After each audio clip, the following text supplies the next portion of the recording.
habiendo nacido su sobrina natural, María Josefa. Yo creo que a ver, hoy paréntesis, ¿no? Hoy conversábamos con Marcelo, qué raro en una familia de la élite que aparezca una hija natural y que figure como hija natural, que fue bautizada en el rectoral, o sea, en la catedral, pero no, claro, pero por el auxiliar, es el auxiliar, Ellacuría, no es, digamos, ¿cómo se llama? ¿Cómo se llama el encargado de la catedral? Bueno, ese no es eso, el vicario, sino un auxiliar de apellido Ellacuría. Y salen digamos, a ver, había que tener un carácter muy fuerte para plantarse frente a la sociedad diciendo esta es mi hija y no tiene padre o no quiero decir quién es el padre. La nena tenía 9 meses, o sea que nació en 1802, en abril de 1802. Además poniéndole el nombre de la abuela, de la fundadora de la familia. Exacto. Yo creo ver ahí dos cosas, o tres. Primero la acción, una acción decidida de Juan Francisco Borges. O sea, no sabemos quién es la madre, el padre de la criatura. Pero tanta oscuridad respecto a eso, a mí me hace sospechar que era algún miembro cercano a la familia. No lo tengo confirmado, sospechar, dije, ¿no? Que era alguien o conocido o de la élite, o alguien que no podía, por alguna razón social, estar apareciendo como padre extramatrimonial a lo mejor de una hija natural. Y en ese sentido, su hermana menor, Manuela, es muy parecida a él, porque se planta frente a una sociedad muy complicada para las mujeres en esa época, en donde en cualquier otro caso, que a mí se me ocurría pensar en Manuel Belgrano, ¿no? Que tiene 2 hijos y los pone, digamos, a una de las chicas salteñas, la hacen casar, que tiene una nena, Manuela, la hace casar con un señor grande, mayor, que bueno, vaya a saber qué pensó el hombre, y a su otro hijo, a Pedro, que la tiene, claro, con la hermana de Encarnación, con una escurra, la hermana de la mujer de Rosas, lo pone bajo el cuidado de Rosas, con la palabra de que cuando llegue a la mayoría de edad le cuenten quién es el padre, y cuando le cuentan, Pedro pasa a llamarse Pedro Rosas Belgrano, ¿no? En homenaje a su padre. Bueno, esa era la acción normal, digamos, buscar a alguien que cubra este espacio para cubrir la apariencia social. Sin embargo, ahí tenemos una mujer plantada frente a la sociedad diciendo, a ver, yo soy madre soltera, ¿no es cierto? Y a mí me parece que allí tiene que ver la acción de Borges. Es decir, a ver, si quien es el padre no se hace responsable, que nadie se haga responsable. Y me banco la deshonra y el deshonor de la familia. Y luego él se va. Pasa esto y él se va. Y fíjate, Marcelo, quiénes salen de padrinos de esta niña, que también me llamó la atención, porque el padrinazgo y el madrinazgo son en Santiago y en el norte, pero en Santiago son fundamentales. Entonces hay que ver quiénes se hacen cargo en representación del padre de esta criatura sola, que viene al mundo con su madre. Y bueno, don Lorenzo Goncebat, que ya tenía para ese entonces 70 años, era un hombre muy grande, y su esposa Magdalena González. ¿No es cierto? Es decir, una familia cercana a los Borges que está accediendo a ser los padrinos. Son muy grandes para ser los padrinos, no cumplirían la función de un padrino, pero están ante la curia haciéndose cargo de esta criatura, ¿no? Por supuesto que Manuela seguirá soltera y le perderemos el rastro.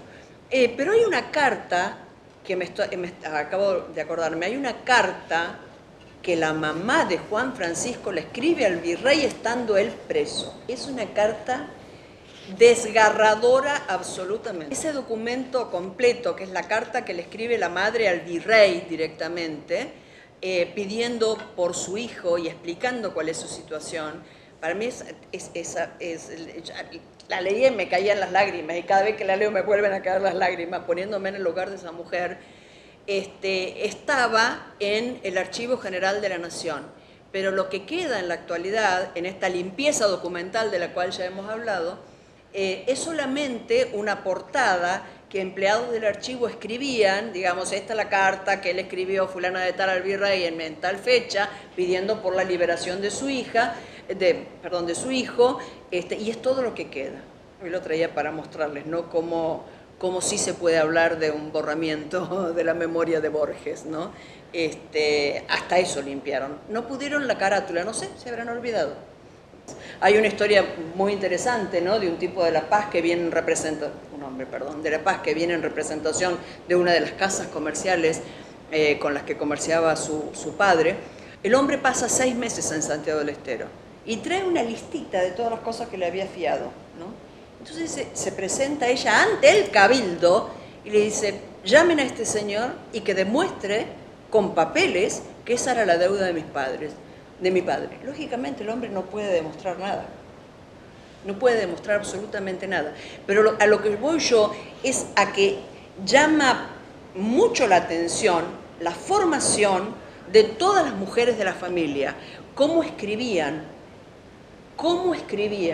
Es decir, ahí había, dentro de la familia, la mujer en esa época no iba a la escuela, no había nada, pero ¿no? Es probable que, dado la influencia de los hermanos mayores, que eran jesuitas, hayan tenido contacto con la formación jesuítica. Es probable. Claro. Bueno, eso es posterior. Eso es posterior. Pero esto que quiero decir yo, que de algún modo hayan funcionado como tutores de estas mujeres que acompañaron a sus hermanos, a su vez, al convento para instruirse. Sí. Porque el grado de la escritura, con respecto a los hombres de su tiempo, es muchísimo mayor. Incluso muy superior a la del mismo hijo, ¿no? Exactamente. Muy superior al mismo hijo, que cuando tiene que escribir es preciso, es concreto, pero no tiene este nivel de... No, y se le nota la intención oculta.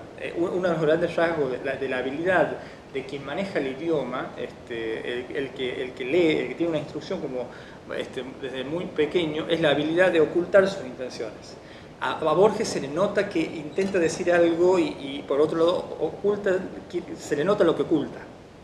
Esta es la carta. Con lo cual no era hábil en ese sentido, no era hábil. Esta señora tranquilamente dice, no solamente dice esto de que las penurias de su hijo, sino que perdió 5.000, 6.000 pesos, por si acaso el virrey se le ocurre pagarle los 5.000, 6.000 pesos. ¿Habrá tenido algo que ver el virrey en la liberación de Juan Francisco? Es muy probable. Bueno, es muy probable, es una carta muy fuerte, ¿no? Esta carta va a ser presentada luego respecto de España. Va a España. Y tengan en cuenta que se le otorga una exención. No, pero quiero decirte que tiene que ver con estos 5.000 pesos. Se me va, Marcelo, se me va. Bueno, dale. Bueno, espérate. Dale. La cuestión es que lo tenemos a Juan Francisco libre, sí. principio de 1800, y todo el sistema imperial derrumbándose, ¿no? Entonces Juan Francisco, ¿qué decide? No tengo eco aquí, me voy a España. Levanta sus bártulos, todos sus papeles y se va a España. Allí en España pasan dos cosas, porque va buscando el resarcimiento, ¿no? Va buscando que le paguen la deuda y que a él lo ubiquen. Él va con el grado de capitán graduado, o sea que él forma parte de los ejércitos del rey. Allí pasan dos cosas que durante mucho tiempo se discutieron en Santiago del Estero. Juan Francisco ingresa a la Garde Corps, las guardias del rey, ¿no? Y luego ingresa en la orden de caballería de Santiago. Estas dos cuestiones fueron mucho tiempo puestas en discusión, porque cuando él regresa a Santiago en 1808, todos estos papeles se los va a presentar a quien corresponde, que es el comandante de armas de la ciudad, ¿verdad? Y después tiene, ustedes se acuerdan, porque esto es bastante conocido, una larga discusión con el cabildo, porque el cabildo le pide que presente sus papeles. A ver, Juan Francisco, convertido en caballero de la Orden de Santiago, el único en Santiago del Estero, bueno, hay ahí como una como una impostura de él diciendo, bueno, yo no tengo por qué presentar al del Cabildo porque es una autoridad civil y mi autoridad natural es la militar, y yo llegué y me reconocieron el cargo y estoy como capitán de las milicias, ya actuando como capitán de las milicias de Santiago. Pero es bastante discutido porque al no presentar los papeles en el Cabildo hay toda una teoría que dice que en realidad ni formó parte de las guardias reales, de la Garde Corps, ni fue caballero de la Orden de Santiago. Entonces hay un autor al que yo he seguido, incluso he estado en contacto virtual con él, un autor español que estudia todo el sistema militar español de los Borbones. Es fantástico, yo les digo que si tienen oportunidad que lean sus textos. Se llama Francisco Andújar del Castillo, un hombre joven, un historiador espléndido y con una profundidad en las investigaciones increíble. Él entonces, yo lo sigo a él para ver, a ver, cómo es posible que un americano de la periferia, como era, porque Santiago era la periferia de las periferias, ¿verdad?, haya ingresado allí.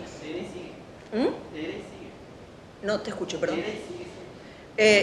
Bueno, antes era peor, digamos, era la periferia de la periferia. Entonces, Garmendia, que es uno de los autores, ¿cómo se llama? Miguel Garmendia, otro autor que les recomiendo, el texto se llama Una página de historia argentina, la escribe en 1910. Es una primera mirada sobre Santiago y Borges que está muy bien escrita, y ustedes ahí van a reconocer después cómo en realidad lo que dice Garmendia se repite en otros autores más conocidos en Santiago del Estero, ¿no?, que toman la palabra de Garmendia y las hacen propia, lo cual es muy habitual aquí. Bueno, y en otras partes también. Entonces, los textos de Andújar a mí me fueron llevando en la línea de pensar que en el tiempo que estuvo Borges en España, estaba Napoleón pisándole las puertas al rey, en 1804 invade, la farsa de Bayona. ¿Se acuerdan lo que es la farsa de Bayona? O sea, él hace que Carlos IV le corone a su hijo Fernando VII, y que a su vez Fernando VII corona al hermano de Napoleón, al rey de las dos Sicilias, y al que llamaban José Pepe Botella, famoso por lo de la botella, por su afición a la bebida etílica. Bueno, es decir, en ese momento, o sea, Francia estaba convulsionada, Napoleón expandiéndose, invadiendo España, era un momento muy complicado. Entonces, yo primero lo leo a Andújar, que tiene cuatro o cinco textos bien densos, pero muy interesantes, también los pueden ubicar online sin ninguna dificultad.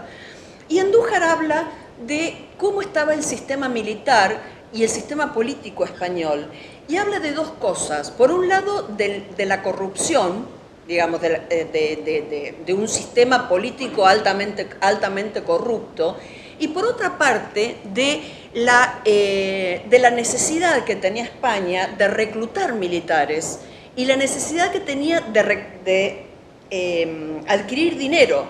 Entonces lo que se produce ahí es una combinación de cuestiones en donde la venalidad, la corrupción y la compra de cargos hace que todo sea posible en la España de ese momento.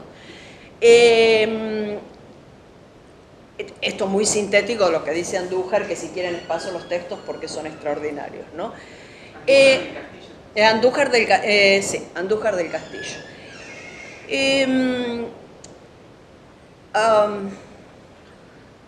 La compra de... la compra, perdón, me perdí. La compra de los títulos. Es muy probable, por lo menos es lo que pensamos, que una de las formas con que el rey de España le pagó esos servicios que él estaba reclamando, desde las muertes familiares directas hasta sus propios servicios, haya sido el ingreso a la Garde Corps, ¿no? También están en línea, hay que buscar un poco más, el listado completo desde 1800 hasta 1830 los libros de ingresos en la Garde Corps. Busqué, no encontré a Borges. Entonces dije, señor, ¿es posible que el no encontrarlo signifique que no haya estado? Entonces vuelvo, porque yo por ahí soy apurada y empiezo por el final, ¿no es cierto? Vuelvo y leo el prólogo del libro, escrito por la gente del ejército español. Un trabajo muy riguroso, pero ¿qué es lo primero que dicen? Bueno, miren, lo que ustedes van a leer es lo que nosotros pudimos recuperar de los listados que han sufrido un pavoroso incendio. Así que... Varios incendios. Porque entre digamos que estas listas, pero ellos advierten, lo que pasa es que como yo soy apurada, empecé a buscarlo a Borges y me salté el prólogo. Bueno, cosa que no se debe hacer. Y que no recomiendo a mis alumnos, pero que yo hice. Ellos dicen, bueno, esto es una lista que no está completa, esto es lo que nosotros pudimos recuperar. Y ahí aparecen una y otra vez los incendios, ¿no? Sí, sí. La quema documental. Claro. ¿Y vos, cuál es tu teoría sobre la quema documental? Para hacer un raconto, hay 5 quemas por lo menos, ¿no? Importantes. Una es la quema cuando toman Madrid, el ejército francés, ya obviamente depuesto Fernando VII, Pepe Botella a cargo, o sea, Napoleón a cargo.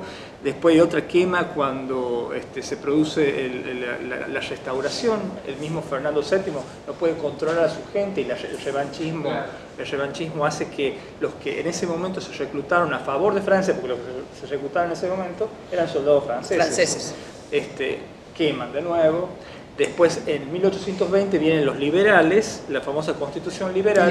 Este liberalismo que dura 3 años en el poder, que vuelve a sacar a Fernando VII del poder, ya no les importa a los americanos, porque en realidad lo único que quedaba era algunos territorios, aunque no se había librado Sucre todavía, no se había librado la batalla de Ayacucho, por Sucre.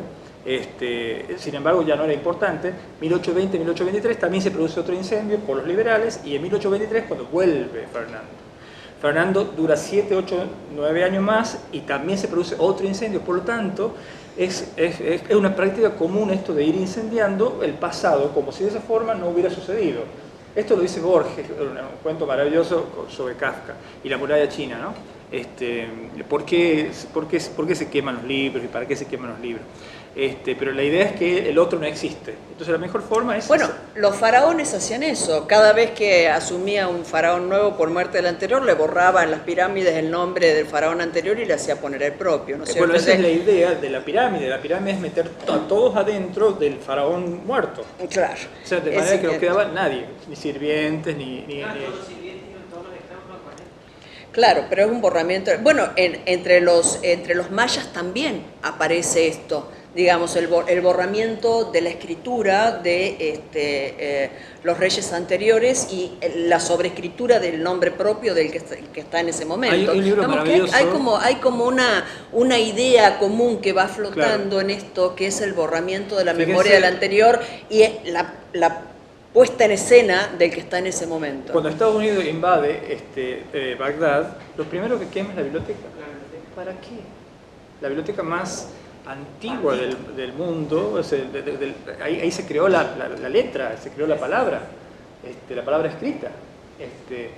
Queman la biblioteca de Bagdad, un patrimonio universal de la humanidad, de la UNESCO, conservado por la UNESCO. Pero hay un libro maravilloso venezolano, que es La destrucción universal de los libros, que se los recomiendo, no creo que esté en línea, que habla de por qué la humanidad... No vale, vos tenés que recomendar libros que se puedan encontrar en línea. La destrucción universal de los libros es genial, porque el tipo habla antropológicamente qué necesidad tenemos de romper, de destruir estos testimonios escritos. Bueno, Santiago es un ejemplo claro, ¿no? Bueno, en Santiago... Bueno, los incendios del archivo de Santiago hacen historia, ¿no? Yo cuando iba contando esto en algunos congresos me dijeron, pero en Santiago son incendiarios, entonces ahí dije, y sí, más o menos, más o menos, por lo menos con la memoria histórica sí. Pero fíjate que en Santiago hay una quema como purificación, claro, cuando se crea el Colegio Nacional en 1869 y Sarmiento funda la primera biblioteca, crea la primera biblioteca que está dentro del Colegio Nacional y manda 1000 libros de las obras clásicas del mundo, de los autores clásicos del mundo, ¿no? Bueno, el Colegio Nacional es una especie de rejunte donde van los niños de la élite que eran imposibles de dominar. Se agarraban a trompadas, se pegaban tiros. Bueno, la cuestión es que viene un rector austríaco, Juan Milburg, y dice, esto es lo último que hay. No se puede, austríaco en Santiago del Estero. Ustedes imaginen la situación, ¿no? Finalmente Milburg se va, hay unas cartas maravillosas de Milburg en donde dice lo que piensa de Santiago, le escribe un amigo librero de Buenos Aires, esto paréntesis al pie, ¿no? Y le dice, esto es el confín del mundo, esta gente no sabe que más allá del río Dulce existe otro mundo, ¿no? No, son espléndidas para ver la mirada de un austríaco sobre Santiago del Estero en 1870. La cuestión es que este hombre se va acobardado y mandan a un cura finalmente para que domestique a los chicos, que era de los niños de la élite, ¿no? Y este cura decide que hay muchos libros que su lectura está generando todos estos conflictos y todo este caos. Entonces en Carretilla, bueno, el Colegio Nacional funcionaba en ese momento en lo que habían sido las mazmorras de Ibarra, digamos, a donde está la esquina la casa de Ibarra está en la esquina de donde está el teatro en este momento. Y toda la construcción que hay entre su casa y San Francisco, eso no había nada ahí, no había nada. Y Milburg dice, estoy mirando a un verdadero muladar asqueroso. Bueno, la cuestión es que ahí funcionaba el Colegio Nacional. De ahí salen en carretillas, con los libros en carretilla, y los llevan a la plaza. Y este señor, ay, no me acuerdo cómo se llama, qué desastre que soy para los nombres, bueno, ya me va a salir. Este rector preside lo que llama un auto de fe. El auto de fe es la quema de la primera biblioteca de Santiago, porque dice, la gente está leyendo mucho, y eso le hace mal. No sé. Pero todas las grandes obras, estoy pensando en La Vuelta al Mundo en 80 días, las obras de Shakespeare, todas esas cosas maravillosas, esa literatura universal que había mandado, las queman y hacen un auto de fe, es decir, estamos dando fe de que esto es necesario, incendian, queman las obras. Entonces no es tan extraño esto. A mí me hace, bueno, pero no pienso eso. Bueno, la cuestión es que estos archivos están quemados. Vuelvo a los Garde Corps. Yo hago siempre pie de página, ¿no? Ustedes tratan de seguirme. Los archivos están quemados. Muy bien. Ahí aparece Goyeneche, ahí está Goyeneche, ahí está Gurruchaga.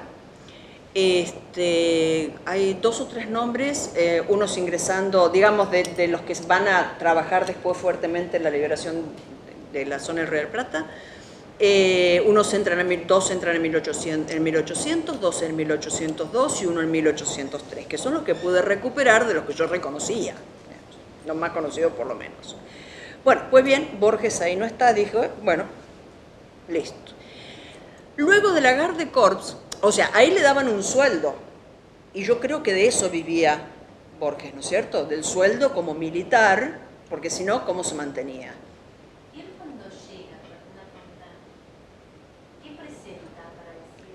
Todos los papeles. Sí, todo. Él se va con... Él ya era capitán. Claro, él va a que le restituyan todo la plata que había perdido, la muerte del padre y de su tío, y va por su cargo. Entonces entra como capitán a la Garde Corps. Entra directamente con capital. Bueno. Cumulat Espola, que estaba a cargo de la comandancia de armas, se acaba de morir Iramaín. Espérate un poquito, porque vamos a terminar mareando. El próximo paso que da Juan Francisco, o que le ayudan a dar a Juan Francisco, es hacerlo ingresar en la Orden de Caballería de Santiago Apóstol. Había 4 en ese momento, la más importante era la de Santiago Apóstol. A partir de allí, nosotros vamos a tener unos recorridos inciertos de Borges, que dice haber recorrido algunos lugares de Europa, ha estado en Francia. La pregunta, ¿qué está haciendo? Otra vez, ¿no? ¿Qué está haciendo este hombre? ¿Cuál es tu teoría, Marcelo? Bueno, basándome en Goyeneche y en la carrera militar de Goyeneche, quien eran contemporáneos. Eran amigos, y aparte eran amigos. Claro, Goyeneche como que tenía una mirada sobrada de Borges. Goyeneche va a ser finalmente el que derrote en Huaki, en el desaguadero, a Castelli, a González Balcarce, y se produzca que la Revolución de Mayo se desmorone, ¿no? Esa cuestión... Pero en principio eran amigos, digamos. Claro, quiero decir, hay una diferencia importante entre Goyeneche, Sí. la formación de Goyeneche y Borges. Goyeneche era muchísimo más formado, instruido. Formado y tenía capacidades que Borges no, y al revés. Esto a Goyeneche le dan una beca para que estudie desde el gobierno de Carlos IV, para que estudie los procedimientos militares que estaban empleándose en Prusia y obviamente el ejército napoleónico, que era la principal intención era copiar el modelo para ver de qué manera defenderse. En ese momento España había roto las relaciones con Francia. No se olviden que las casas borbónicas finalmente se rompe la relación al desaparecer la Casa Borbónica de Francia. Entonces establece una nueva alianza con Inglaterra, que se rompe luego y permite la invasión inglesa al puerto de Buenos Aires. Pero en este momento Goyeneche es becado para que estudie los procedimientos militares. Nosotros pensamos, yo pienso, que... Sí, porque yo no lo tengo claro. Borges hizo algo parecido en este sentido, de que Goyeneche le dice, mira, me voy a hacer esto específicamente, a estudiar cómo se forman tales cosas, algo que después yo tengo confirmación porque San Martín emplea el mismo sistema para ganar en San Lorenzo que usaban los franceses, el ataque por flancos, que esto no era empleado entre nosotros, la caballería por flancos, ¿no? Esto no era algo novedosísimo, no era algo que se había hasta ese momento empleado, y San Lorenzo lo implementa San Martín en una pequeña ensayo que él hace. Se nota que es un ensayo que él hace para ver cómo funciona, y después lo va a aplicar muchísimo en Chile y en Perú. Pero vuelvo a esto, Goyeneche, creo que Borges va atrás de los pasos de Goyeneche. Cuando pasa por Santiago del Estero se encuentra en Goyeneche, ¿no? Bueno, pero acá hay toda una discusión respecto de cómo Borges, con su ascendencia, como dijimos el otro día, muy remota de cristiano nuevo, judío converso, pudiera haber entrado en la Garde Corps, ingresado en la Garde Corps y luego en la Orden de Caballería de Santiago. Y la discusión, que se mantuvo por mucho tiempo y a lo mejor tal vez se mantiene actualmente, es cómo él pudo presentar esta famosa limpieza de sangre, ¿no es cierto? Porque les exigían que demostraran de 4 abuelos, 2 generaciones atrás, que eran cristianos limpios, digamos, un poco como lo había hecho Iriondo, como lo había hecho Iriondo en Oruro. Y es que en realidad, bueno, por parte de la resolución a esto no es un problema, es fácil de resolver, digamos, analíticamente. ¿Por qué? Porque de parte de los Urréjola no va a tener nada que demostrar, porque los Urréjola tienen una trayectoria, familia vasca, la familia local, digamos, tiene como esa limpieza, por esa parte tiene la limpieza de sangre asegurada. Pero de parte de su padre y de su abuelo tampoco, porque esa limpieza ya la habían hecho al momento de entrar al servicio del rey. Es decir, que él pudiera haber acreditado, en el caso de que se lo hubieran exigido, y no hubiera sido una transacción medio irregular, como también pudiera haber sido, en cualquiera de los dos casos él pudiera haber demostrado limpieza de sangre por los dos lados. Es decir, él no tenía que demostrar nada, él podía presentar. Ya su padre cuando vino como borbónico, y su abuelo también. ¿Se entiende? Entonces esta es una discusión que, bueno, así como Francisco de Aguirre, quien fundó Santiago, también estas discusiones se eternizan en Santiago y se arman bandos, ¿no es cierto? Entonces la cuestión es que sí se puede demostrar que ha estado ahí y que esos papeles los presentó al ejército cuando vino, a la comandancia de armas de Santiago del Estero, y es el mismo comandante de armas de Santiago del Estero que en una carta furibunda al Cabildo le dice: el capitán graduado de los ejércitos reales, don Juan Francisco Borges, ha presentado sus papeles y sus documentos en el lugar que corresponde, que es esta comandancia. Y esto lo repiten los capitulares enfurecidos, por eso sabemos lo que dijo este sargento. Así que el cabildo no tiene por qué meterse, no tiene injerencia en el aspecto militar. Con lo cual el cabildo estalla, escribe a Buenos Aires, de Buenos Aires le manda que dejen de jorobar, que bueno, que ya está, que otra vez lo indultan a Borges.